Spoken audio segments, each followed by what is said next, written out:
Welcome to Burnout-Free Me, your success and well-being podcast. I'm Dr. Amy Grimm, and I am so glad you're here. Let's go from burnout to breakthrough together.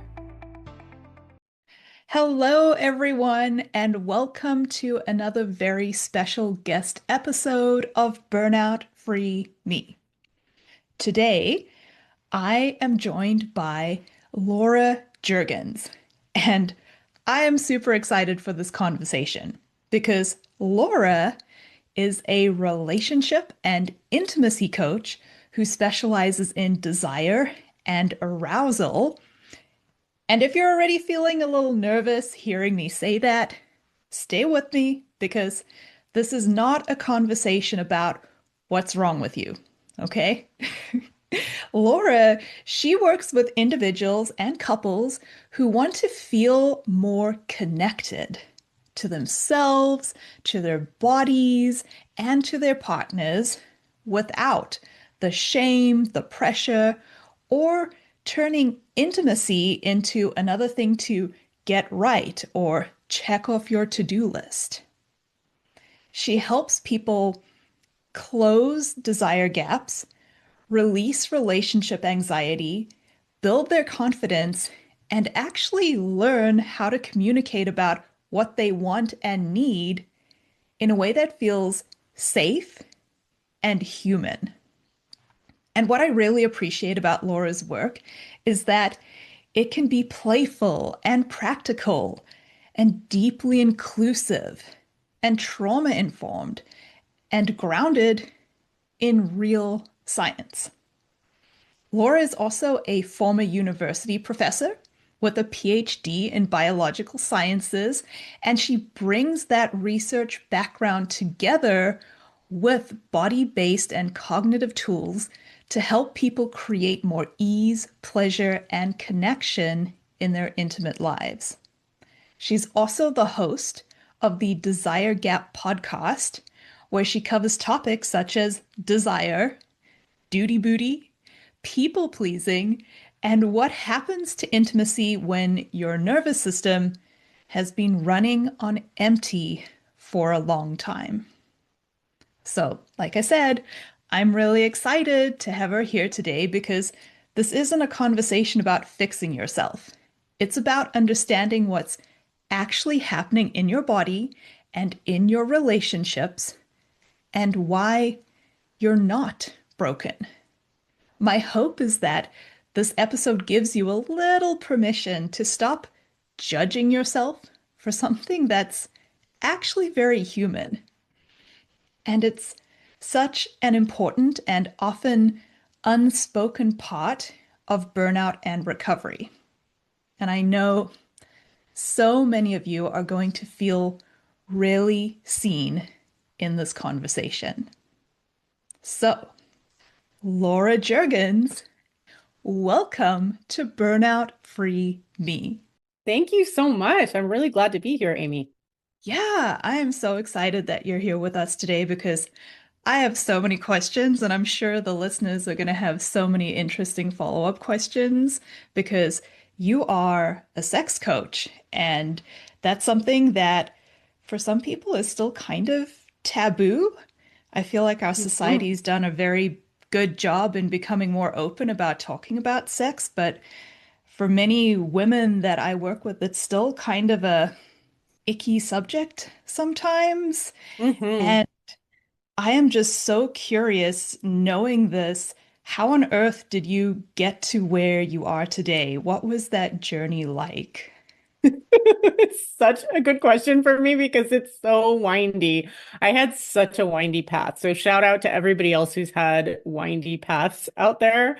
I had a million jobs growing up. I was a homeless teenager and I put myself through college and then I really wanted to be a scientist and I did. I became a scientist and a science professor. And when I was in that role as sort of like moving through that journey, I found coaching.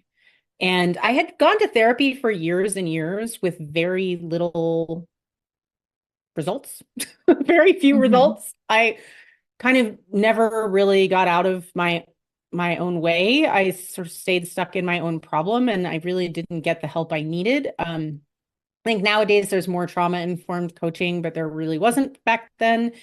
And when I found, or trauma-informed therapy, I should say, there wasn't back then. But now when I found coaching, it really helped me make some tangible shifts.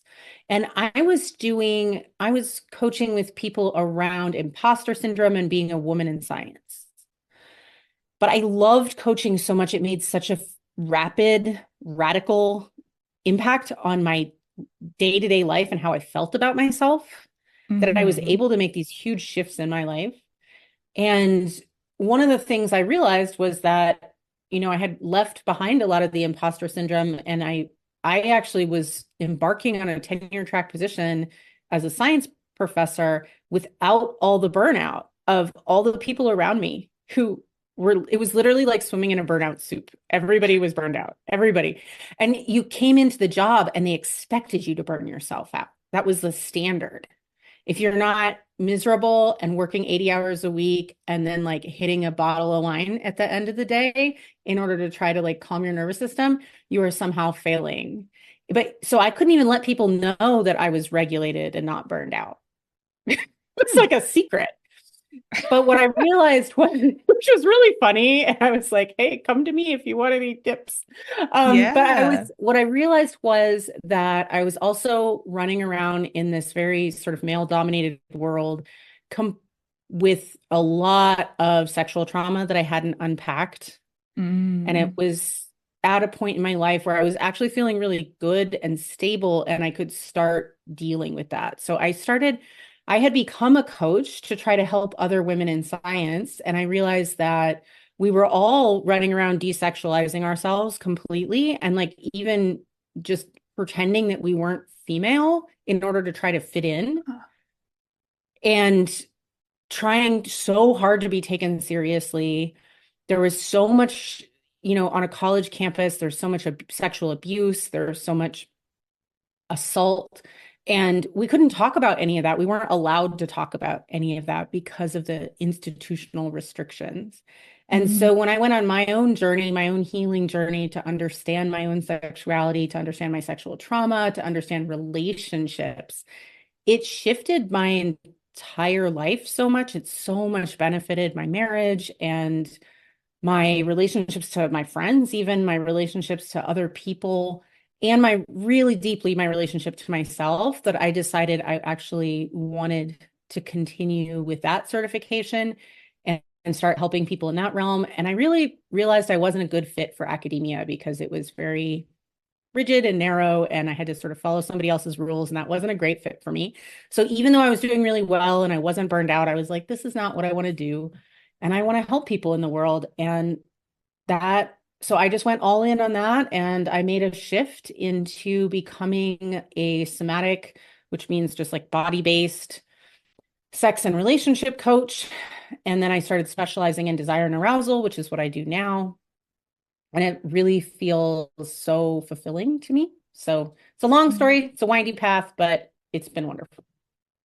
Ah, I love hearing that because sometimes we get into what we think are our dream careers and we just work so hard, like working our butts off to achieve all the things that we want to achieve. And then we end up in this place where we're like, hey, something's not right. And Yeah. because like so many women are so driven and, like you said, we have to kind of put some of our femininity aside. We have to prove ourselves, often in male-dominated industries. We can forget those other parts of ourselves and we look at this career where everybody else is doing what they're supposed to do, and we start to think that there must be something wrong with me, right? Instead of looking Yeah, as around and opposed to saying, something wrong with the system, right? yeah. Yeah, and I think like that's such a important thing, and I really love when people are able to identify that and do something from that because I imagine there was probably some resistance maybe about giving up this like tenure track like academic position and then having to look around at the people in your life and say, okay, cool, I'm going to be like a coach now. Like, Yeah. Yeah, yeah. it was a prestigious career. It was one that I had gotten a PhD for and then did a postdoc with the Smithsonian for and worked for years for to accomplish. There's 400 people who applied for my position.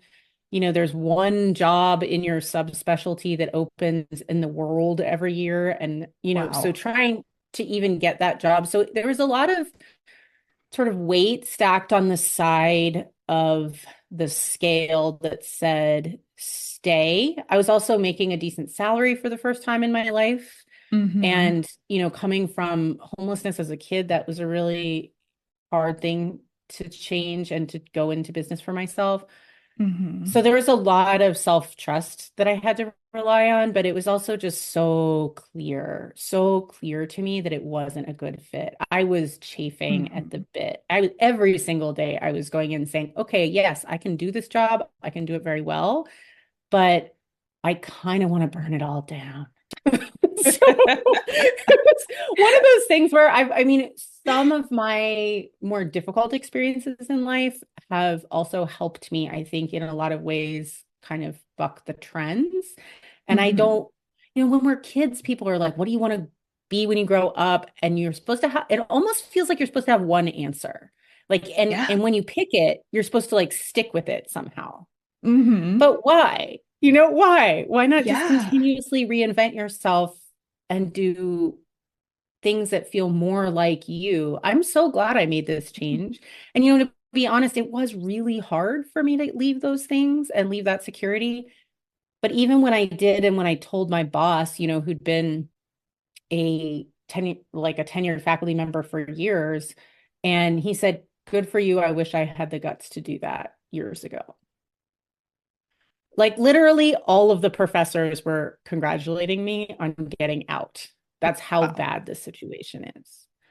It is Yeah. not meant for humans. It's not a job that's built for humans to be human. And if you find yourself in that kind of position, it's okay to leave. And Yeah. it's also good to have like all your coping mechanisms. And I had all those, but it Mm-hmm. didn't mean that I wanted to be part of that. So I Mm-hmm. left. Yeah. And now I'm Yeah. really, yeah, even though it's sometimes a struggle to run your own business, it is, especially since my town got hit by a giant hurricane last year and like everything was sort of not working for a while. Mm-hmm. That was a hard time to be self-employed, but I still am so glad I made the change. Mm-hmm. And I love what I do. So I love impacting people's lives directly. Yeah.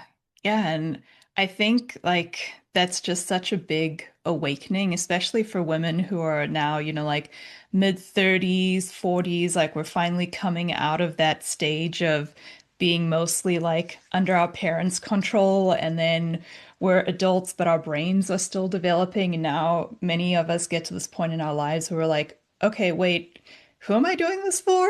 Like, what is it that I actually want? And so many people, I think, freak out and, have this moment where it's like, oh, I did everything wrong and, like, how stupid of me. But that's kind of just normal, right? As we It is. progress and we grow up and we figure out what we want. And I know we're kind of talking career here, but I feel like there are a lot of parallels with relationships and Hmm. sexual desire and reaching that point about, wait, like, who am I doing this for?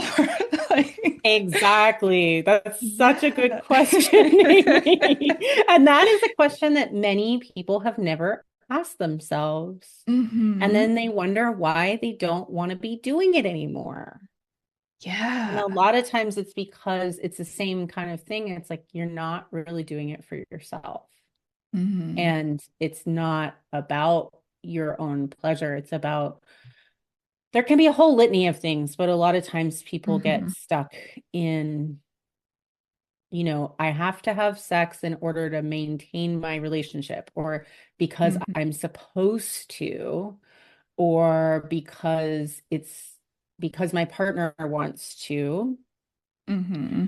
And then the problem is not only it's a lot like burnout problems, but I think it's even it's more somatic. It's like even deeper, right? Because it's using your Mhm. own body to to cross your own boundaries, Yeah. to do something for somebody else that's not for you, that your body actually isn't ready for or doesn't want to do. And a lot of times, Mhm.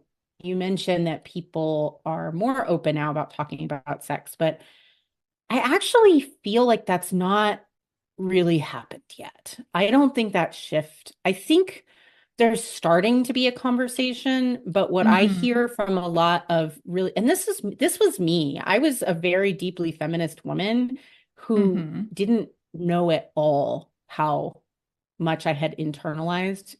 patriarchal crap about sex. And Yeah. I didn't know myself. I didn't know what I liked. I didn't know what I wanted. And I couldn't get any of the words out of my mouth. Mhm. Like I could Yeah. sometimes say, don't do that, or like not there. But I really couldn't say what I wanted. And of course, that's not great feedback to get for my poor partner, right? Like, no Yeah. wonder he was really touchy with feedback because I wasn't very good about giving it. But like, I felt like I should be able to talk about sex, but I really wasn't able to talk about it. I really didn't have a lot of comfort with it. I could talk about it in the abstract, but I couldn't talk about my sex life and my sexual desire.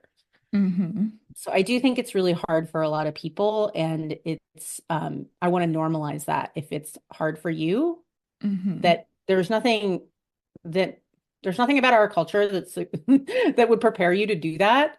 So there is no should there, right? Like there's no it should be Yeah. easier. It shouldn't. It's of course it's hard. Mhm. Yeah, and it can be scary asking for what you want, even in your job or just a relationship in general.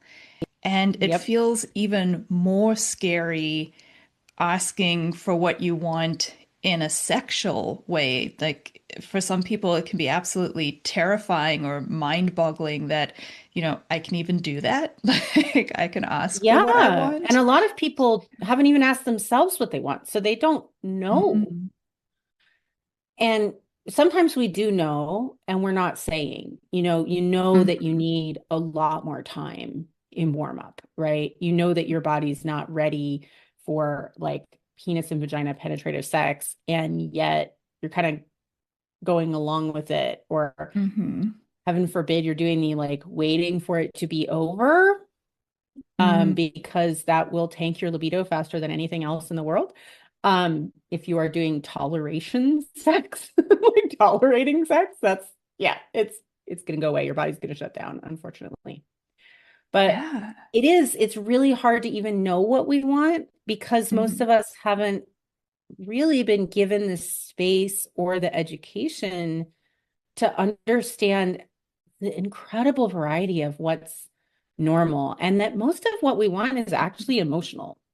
Most of what we want is mm, an experience. We want to feel a certain way, mhm, whether that's, naughty or desired or worshiped or humiliated or, you know, um, like transgressive or like all kinds of feelings. There can be mhm, tons of feelings, and all of them are normal to want to feel. But most people don't understand that. And they're thinking that mhm. they're supposed to, like, our sex education consists of porn right now, which is not sex education. Yeah. It's not. It is entertainment for men. And a very small percentage of it is made for women, but is very much, even lesbian porn is made for men, like the vast majority of it, which is sad and frustrates many, many lesbians and bisexual women around the world. Mhm. So, shout out to anybody who's actually making queer female sex porn for women. Good for you. But most of it's not. Most of it is entertainment for men. It is not realistic depiction. People are comparing themselves to it as if they should magically get turned on in 2.3 seconds, have mutual orgasms in like the most uncomfortable position possible, like on the stairs or something, like with the Yeah. cable guy or whatever it is, you know, but like none of this is reflecting how actual women's sexuality works. And so Hmm. most of us don't really understand ourselves. We don't really know what we need, and we just think there's something wrong Hmm. with us. But Yeah. there's not.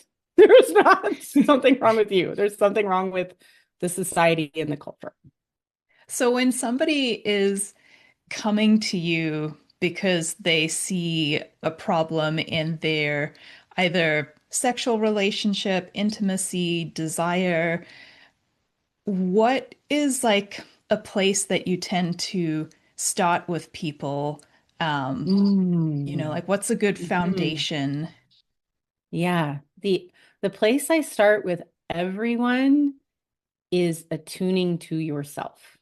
Mm, It's being able to really look inward and get past all the stuff going on in the sort of, I call it like the attic of your mind, because it's uh-huh. just one part of the house, right? We need to walk down from the stairs from the attic into the rest of the house, into the whole body, Hmm. where you hold your entire experience of the world and all the history of you and Hmm. really deeply attune to yourself and know it's called interoception, right? Which is the idea that you can feel into what your internal experience is in your body. Hmm. So I help people build that muscle, basically, that skill, and to really tune into what is it that's happening for you in this moment. Do you feel safe? Does that match? Does how you feel match your current level of safety? Do you feel okay about yourself? Do you feel bad or good about yourself? Do you Hmm. feel like you can feel your body present? Because a lot of people are kind of walking around dissociated, or at least a little bit dissociated, um, Hmm. because we're up in our heads all the time. Even if you're not technically dissociated because of trauma, which I was for many years, you might be dissociated because of the pressures of being up in your head for modern life. So Yeah. we really need to start with self-attunement because we can't connect with someone else if we're not home. Hmm. And a lot of times what's happening with couples is that people are trying to connect with their partner, but neither of them are attuned to themselves. And it literally feels like it's like ships passing in the night. Like you're trying Hmm. to connect, but the other person isn't present. So they don't feel grounded. They don't really feel Hmm. like they're with you. You're not totally sure that they're being honest with themselves, let alone Yeah. you about your experience. So we're missing this like deep fundamental aspect of intimacy. And that self-connection has to come before we can discover what turns you on. Because you have to be there. It's part of Yeah. that process. So that's where we start. Yeah, self-attunement. Yeah, I love that, especially when you said, you can't connect with somebody if you're not home. Like that just really hit. I was like, yeah, yeah, that's so true. And that's one of the reasons why I was very interested in chatting with you because you do, somatic nervous system work. And I think that's such a big piece, especially for women who are high responsibility, high achievers, on the go. We're up in our heads all the Mhm. time. Mhm. And yeah, very, like you said, disconnected and trying to get into our bodies can be very foreign and unfamiliar.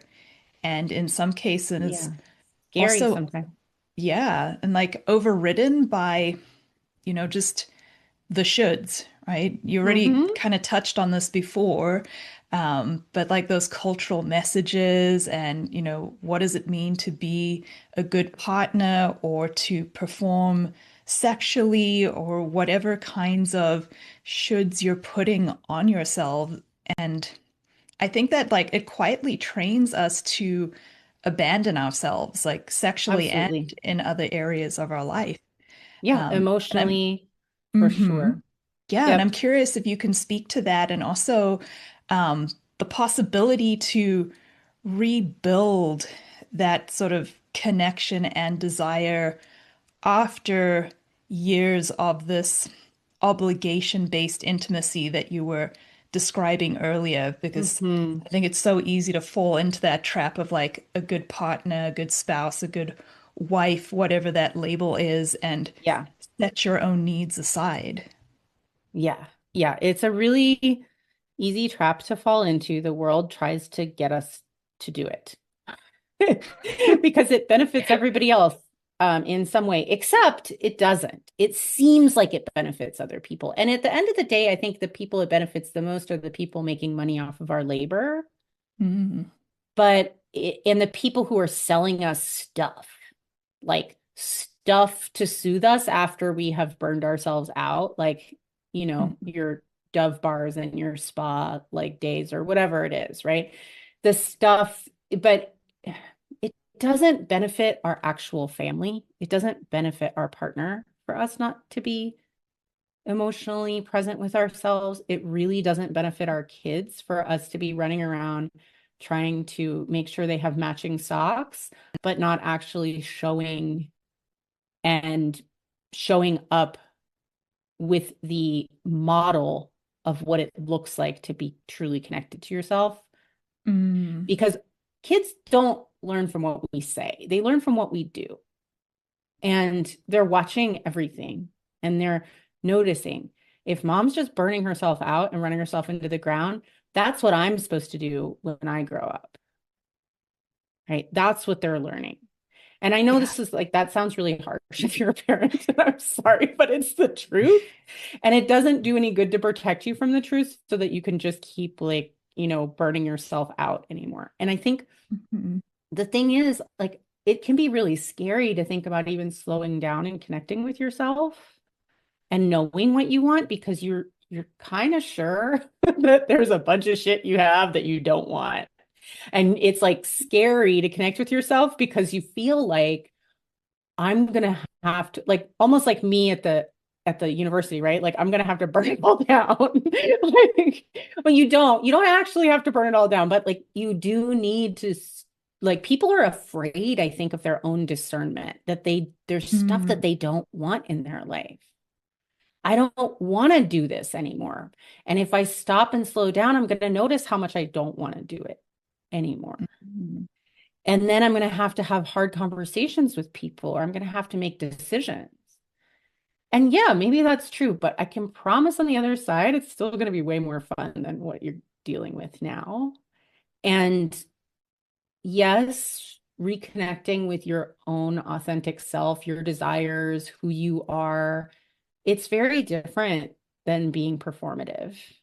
And mm, it does take some effort, but it's so deeply rewarding because you get to actually embrace who you are and you mhm. get to show up that way with people. And then you get to feel really, truly loved for yourself. Because when we're Yeah. just trying to people please everybody, we can't feel loved because we're not there. We're not showing Mhm. up with our actual needs and desires and our wants and our dislikes and our boundaries, And so we don't ever really feel truly loved because we're not really letting people see all that stuff. So I think the benefits are so profound. And my experience of everybody I know who's made those shifts, it's very possible because it's all waiting right there for us, right? Mhm. We actually have to put in a lot of effort to try not to know the things that we know. That's true. Yeah. That is very Like true. when you know that you don't want to interact with your spouse in this particular way ever again, like you're like, I never want to fight this way. I want to learn another way of resolving conflict. I never want to do this again. You know Mhm. that, you know it darn well, and so like sticking with the same pattern because you don't have, I don't know, time or you're uncomfortable having the conversation, whatever it is, there's always effort. The status quo is like massive amounts of effort. So you might as well put the effort towards something that's going to feel better in the long run. Kind of how I feel. Yeah. Yeah. No, I think that is such an important point to make, like how much effort it takes to keep your head buried in the sand and Yeah. pretend that everything is fine and pretend that things will get better, even though you're not actively doing anything to make it Yeah. better. for Yeah, yourself and obligation just sex, for example, is exactly that. Like it's like it does not feel good hmm to be you like having obligation sex all the time is just it's miserable. And yeah. if you let yourself know how miserable it is, you will really come up against how miserable that is hmm and how lonely it is and what kind of cost is accruing to your emotions, your heart, your body. hmm And it's really worth stopping and finding a new way forward. But people are afraid then that that means that they'll like never have sex or they'll lose their relationship. And Yeah. just like with work, doing things differently doesn't mean like you have to completely stop everything, hmm right? Like there's a new way forward. You just haven't learned it yet. hmm Yeah, and I think, kind of along the theme of what you were talking about earlier, coming home to yourself and being able to create that sense of safety. Like, do I feel safe in this relationship, in this sexual situation, you know, in this very intimate and vulnerable position?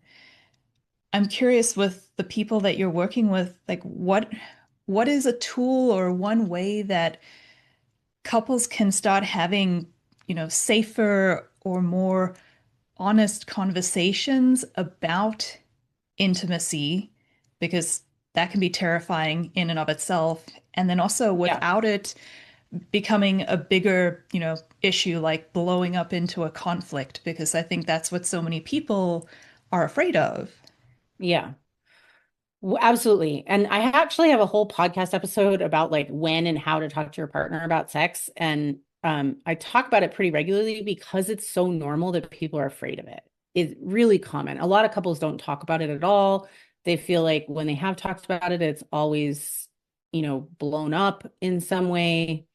And a hmm lot of that is because when we have these conversations, we're so nervous about it that we are coming with a huge amount of armor. We're Yeah. coming with all this bracing, all this armor, all this expectation that the other person is going to take it badly. hmm And we often then are also ambushing people at the worst possible time, right? We're not giving any, we're not planning it in advance. We're not making sure we're both calm beforehand. We're waiting. We don't want to talk about it. So we're waiting until it gets so bad that it builds up so much pressure in us that then it comes out in the worst possible way. And when we are activated that way, when our nervous system is activated and we come at our partner from that place, like, I need to hash this out right now, kind of thing, hmm all they're going to hear is how upset we are at them. So then they get Yeah. defensive. And now all of a hmm sudden, we're not being heard. And so we're more mad because they're being defensive. And it just spirals out of control. It's super predictable. I used to do it absolutely all the time. That was like hmm how I did things. I was I like, was like, okay, man, I feel so seen. yeah, right. I mean, I always called it like it's like lawyering up. Like you're so up, you're like, okay, I've got to get the 10 reasons I'm right out. And um, hmm yeah, Yeah. it's not Like an item open. A subsection. I know, Let's here's why go. you're wrong, number B12, right? And it's not a heartfelt, like open, loving conversation from a calm place that somebody could receive calmly and actually hear hmm us.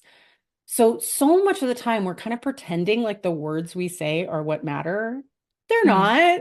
Yeah. In human communication, the words you say mean fuck all. Like literally, like they just don't mean anything. Like if it doesn't, if my tone of voice and my body language does not match, that's what people are reading and that's what people are believing is your tone of voice and your body language. Mostly your body hmm language, and tone of voice is like 13% or something. Body language is like 57% of human communication. So content of your words, 9%, right? So literally more than 90% of your communication, if it's coming from this really tense nervous system activated place, Mm-hmm. doesn't matter what you say. Your partner's not hearing it. Yeah. They're reacting to your body. And so the best thing I can say is start calm and open and really be connected to your love for yourself and for them. Mm-hmm. When you have a conversation from that place, when you are really deeply connected to your love, I am a good deserving person, you're a good deserving person. We may have differences here that we haven't figured out yet, but Mm-hmm. nobody has to be like bad or wrong or trying to hurt somebody else. When we come, then it doesn't matter. You don't have to have the perfect words because you will be like your person will be able to hear you. Mm-hmm.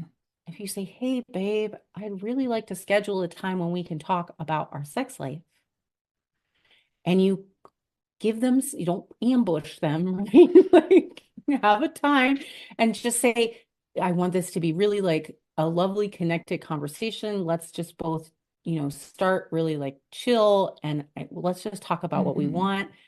And you come and you say, "I love you and I want us to have even better connection and even better intimacy together. And here's what I'm thinking that would look like for me. I'd like to hear what it also looks like for you." Right. And when you come with Mm-hmm. that kind of conversation, you don't even have to say the words I said, but like that's just an example is like it's calm, right? It's not, I'm not like angry or Mm-hmm. hurt already before we've Yeah. even started. And Mm-hmm. so when we come calm, then the other person's going to actually be able to hear us. Mm-hmm. Their thinking brain is going to stay online. If we come upset, their thinking brain goes away. Their Yep. emotional brain is Bye-bye. reacting, and we're just going to escalate each other. Right. But if Yeah. you come calm, you can actually start having a really impactful, meaningful conversation. And you don't have to start Mhm. with the sort of black diamond issue first. I always say, let yourself practice on the bunny slope, like come with something like come to talk about kissing. And just, Mhm. hopefully if unless kissing is like your biggest trigger or their biggest trigger, but like come with something that is not the biggest thing in the world to try to practice first. And that's Mhm. what I do in my practice with people too, is we practice with me because I'm low stakes, right? Like it is like always calming to practice with me. And then you feel more confident going with to talk to your partner. Mhm. So that's kind of the big thing is have your nervous system prepared and don't Yeah. pretend that it doesn't matter Mhm. Yeah, that is because so it's important. everything.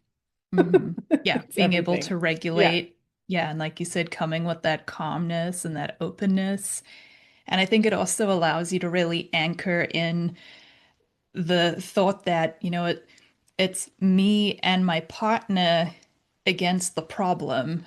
Like, I think a lot of times when Hmm. we're not in that regulated state, we misrepresent that and we place all of that blame on, oh, my partner's the problem, or it's because they're doing this or not doing this. When in reality, like, this is our little team, it's us, Yeah. and the problem is outside of us. How can we work together to, have both of our needs met, both of our wants, our desires? Yeah. Yeah, exactly. That's kind of a square one that I start when I work with couples is really trying to help people move out of the adversarial mindset, Mm, like somebody has to be wrong, into a nobody has to be wrong. We just have two people with different perspectives, different life experiences, and probably different needs and desires that just we need to fit these puzzle pieces together, but mhm. we can do it from the same team Yeah. as opposed to being on opposing sides. Such a good point. Yeah. Yeah, and talking about different perspectives and maybe even different wants or desires, I think something that, I mean, I've experienced myself, and I'm sure like many other women have too, is this almost like, I don't know, gap in desire where one person really wants sex or intimacy more than another. How do you help people start bridging that gap. Yeah, it's my entire podcast and like most of my practice is Nice. Well, we'll so put a link yeah, to that yeah. My episode. podcast is the Desire Gap podcast, right? So like so this is like what we do. This is what I do, and thank you for setting it up so beautifully. But yeah, there is this. It's really, really common, and in fact, in like at least 80% of long-term relationships, we're going to have some sort of desire discrepancy or desire gap at some point, and it goes both ways. It's not gendered specifically.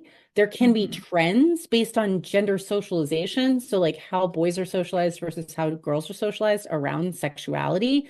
really does tend to leave some men having sex as one of the ways that they tend to want to primarily connect. Mhm. And also because girls, as young girls, very young, start getting the message that like women are for men's pleasure. Like women are, instead of being for our own pleasure, our bodies are for our own pleasure. We're somehow like objects for men's pleasure. Yeah. And that starts in training in our brains this idea that we're supposed to be obligated, which then, of Mhm. course, is going to bring up a bunch of very healthy rebellion about that Yeah. internally. And so a lot of times it will that internal pressure might not even be coming from our partner. It might just be coming from our culture that we've internalized Mhm. it and our libido starts shutting down because we're not having sex for us. And we're not actually even usually oftentimes in that situation, we're not standing up for what we actually want. We might not know what we Mhm. actually want. And we're not really giving ourselves the time to really become aroused and have desire. We're not really respecting Mhm. responsive desire. So there can be gender socialization, but there's also a lot of men with low desire and there's a lot of women with high desire. And Mhm. so it's not, nobody's like weird or abnormal if you're on any side of that, on any side of that, whether you're the high libido partner or the low libido partner. And I'll promise, I've been both. I've switched back. I used to be Mhm. more of the low libido partner. Now I would say I'm like the high libido partner. And it's fine. Like we can manage all of that stuff. But when it's what the big problem is that in our society, we don't talk to each other about it. We complain to like our girlfriends or our Yeah. therapists or something. And like we kind of just start believing our own story about it more and more. And instead of trying to get on the same team, right? Just like you said, to look at the problem like, okay, and the problem isn't that somebody wants sex less. That's not the problem. The goal is, and a lot of people will avoid trying to deal with this issue because they think that Uh-huh. it's going to force them to have sex they don't want. Mm. But that's not the way to fix the issue. The issue isn't to force the low libido partner to have more sex. And it's really to understand what both people are really wanting underneath the surface. Because if it was just an orgasm, you could do that yourself. Mhm. It's not. There's a whole bunch of stuff that people could want out of sexuality. And there's also a lot of stuff that people are trying to avoid by not having sex. So we need to understand what all those things are. We usually try to maximize the pleasure for, in fact, always try to maximize the pleasure for the low libido partner, because chances are, if they're not wanting the quantity, it's because they're not getting the quality that they need for themselves. And usually then if we remove a lot of the obligation, we figure out what everybody wants, we start really getting a lot better experience for everybody and also finding some ways that the emotional needs of the high libido partner that they've been using sex for, we try to find Mm. some alternative ways for them to also get those emotional needs met so that sex isn't the only option. That way, if it's not on the table that day, they're not, spiraling out of control. So there's a lot of nuance to it, but it's absolutely solvable. And it Mhm. doesn't require anybody to become a different person. It actually just requires you to become more of yourself. Mm. Oh, I love that. Yeah, seeing that just connection between two humans who are just becoming those like whole versions of themselves, like that just, I mean, that just opens the realm of possibility for even better and better. sex. Exactly. And it's not just better sex that you get out of it. You get way better sex out of it, but you also get way deeper emotional connection Hmm. and a much more peace with yourself and your partner so that your relationship really feels like nourishing and it Hmm. feels like it sustains you. And then Yeah. sex starts feeling like stress relief instead of another item on your Hmm. to-do list. It's Yeah. like the place where you go to feel, pleasure and like relaxation. And it just doesn't have any of that obligation flavor anymore. There's no Hmm. performance anymore. There's no, we have any particular agenda that we have to follow. There's literally just Hmm. like adult playtime that feels relaxing and nice, Yeah. And I love and that you then, bring that yeah, up, like playtime. Like, playtime. That's what it's yeah, supposed to be, adult yeah. playtime. Like, I know we talk a lot about the intimacy and the vulnerability and connection, but it's also fun. It's Yeah, that's where we're playtime, like going you is like said. this should be, like we want to have some adult playtime that feels really nice to everybody. Yeah. Hmm. And we don't have to take it like so seriously. But when we're kind of doing all this stuff to just try to maintain a relationship that's not really feeling that nurturing Hmm. anyway,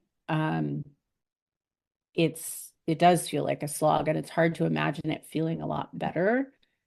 But that's the gift. And that's Yeah. why I love what I do, because Yeah. that's what I see people move into. And it's like their whole lives change. Mhm. They just feel so our primary relationships are the biggest predictors of our happiness. And Mhm. um, just letting people move into the rest of the whatever decades they have ahead of them, you know, with that type of confidence and joy and relaxation. It's just really Mhm. profoundly satisfying. Yeah. Yeah. Yeah, and I'm kind of curious. In a previous conversation that you and I had had, you had told me a little bit about Sexy Christmas. And Sexy Christmas, yeah. yeah, which I thought was just a fantastic idea. And I was like totally stealing this.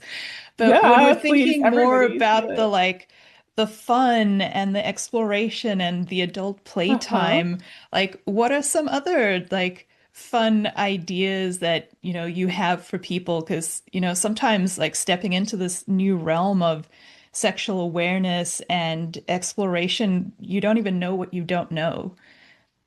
Absolutely. And I think it's hard to get to the like super silly playtime part Hmm. from stage one where you're Yeah. feeling in a lot of conflict. And sometimes people try to rush that and they go buy Mhm. toys and they try to go straight for like, okay, I'm gonna go get the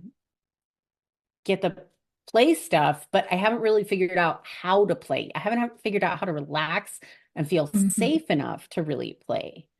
So it just winds up feeling like another performance. And so if that's where you're at, I would just say let yourself be there. You don't have to be doing all the bells and whistles and all the playtime stuff yet.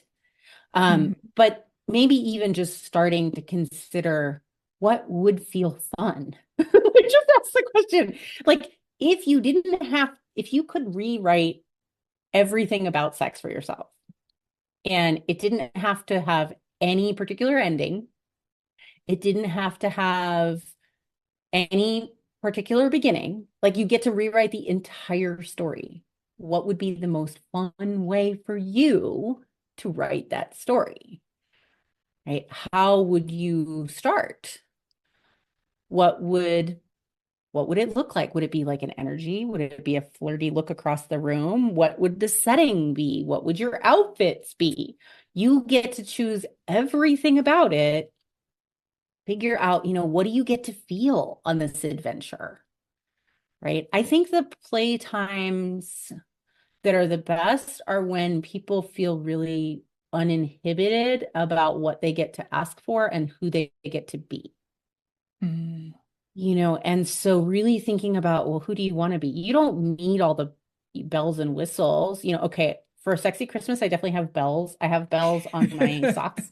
I have these really cute stripy socks that I wear that are green and white, and they're like knee highs, and they have little bells on them and like red ribbons. And I have like underwear with like little Christmas lights on it and like it's like a whole thing. We have a song. Like it's just like we sing it like in the weeks leading up to Christmas. We're like, sexy Christmas. It's almost sexy Christmas. It's like a whole thing.